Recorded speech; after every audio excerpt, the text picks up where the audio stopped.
Distributed environment मतलब क्या? Like internet application. Internet application क्या है? इट्स अ डिस्ट्रीब्यूटेड एनवायरनमेंट, जहां एक सर्वर है और उस सर्वर से आपके मल्टीपल क्लाइंट कनेक्टेड है, राइट? तो जब भी आपकी एप्लीकेशन इस तरीके के एनवायरनमेंट में काम करती है जहां क्लाइंट मल्टीपल है, देयर आर मल्टीपल क्लाइंट, और ये मल्टीपल क्लाइंट अगर है तो ये मल्टीपल क्लाइंट मल्टीपल रिक्वेस्ट भी सेंड कर सकते हैं, राइट?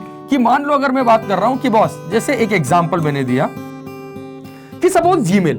अब अगर मान लो मेरा जीमेल का अकाउंट है, तो मैं जब जीमेल को यूज कर रहा हूं तो ऐसा तो नहीं कि दुनिया के सारे क्लाइंट रुके हुए हैं कि जब तक सर यूज नहीं करेंगे जब तक जीमेल बंद। बॉस एट ए टाइम अगर मैं जीमेल पे अपना मेल चेक कर रहा हूं तो सेम टाइम पे there are millions of people जो जीमेल पे अपना ईमेल अकाउंट क्रिएट कर रहे होंगे या कोई अलग अलग ऑपरेशन परफॉर्म कर रहे हैं। कोई अकाउंट क्रिएट कर रहा है, कोई अपना पासवर्ड चेंज कर रहा है, कोई कंपोज मेल पे जा रहा है, कोई ड्राफ्ट मेल पे जा रहा है। मतलब वो एक सॉफ्टवेयर को मल्टीपल क्लाइंट एक साथ हैंडल कर रहे हैं। तो यहां पर अब आप सोचिए जो डेटाबेस इसके बैकएंड में होगा वो ऐसा डेटाबेस होगा जो मल्टीपल यूजर की रिक्वायरमेंट को हैंडल कर रहा है, राइट? तो इस तरीके के एनवायरनमेंट में हम जिस डेटाबेस को यूज करते हैं वो कहलाता है डेटाबेस सर्वर।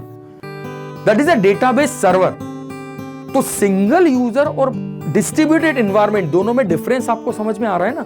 कि जब आपको लगता है कि बस डिस्ट्रीब्यूटेड एनवायरनमेंट मतलब इंटरनेट एप्लीकेशन या वेब बेस्ड एप्लीकेशन, हालांकि ऐसा नहीं है कि हम किसी डेटाबेस सर्वर को सिंगल यूजर के लिए यूज नहीं कर सकते हैं, but mainly database server are used for such type of an environment कि जहां पर आपकी एप्लीकेशन जो है वो इंटरनेट बेस्ड एप्लीकेशन है, कोई ई कॉमर्स बेस्ड एप्लीकेशन आप बना रहे हो, या अगर सपोज करिए आप किसी होटल मैनेजमेंट का सॉफ्टवेयर बना रहे हैं कि जहां पर अब आप सोचिए ना होटल मैनेजमेंट का सॉफ्टवेयर मतलब क्या? कि सपोज करिए अगर होटल में आपको रूम बुकिंग के लिए एप्लीकेशन बनानी है तो it is always be a distributed application कि any corner of the one anyone can book the room और at a time multiple client access कर सकते हैं उस सॉफ्टवेयर को।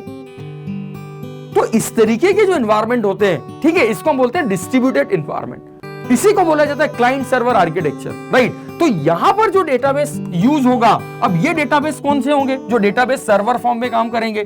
तो ये जितने भी डेटाबेस अभी मैंने लिखे, like Oracle it's a database server, MySQL it's a database server, ठीक है, सीक्वल सर्वर, देखिए इसका तो नाम ही हम समझ में अगर आपको आ रहा है, MS sequel server, MS SQL server, it's a database server. तो ये जो डेटाबेसेस है, right, this all are Postgre, it's a database server. तो ये जितने भी डेटाबेसेस हैं, this all are always be used for distributed environment.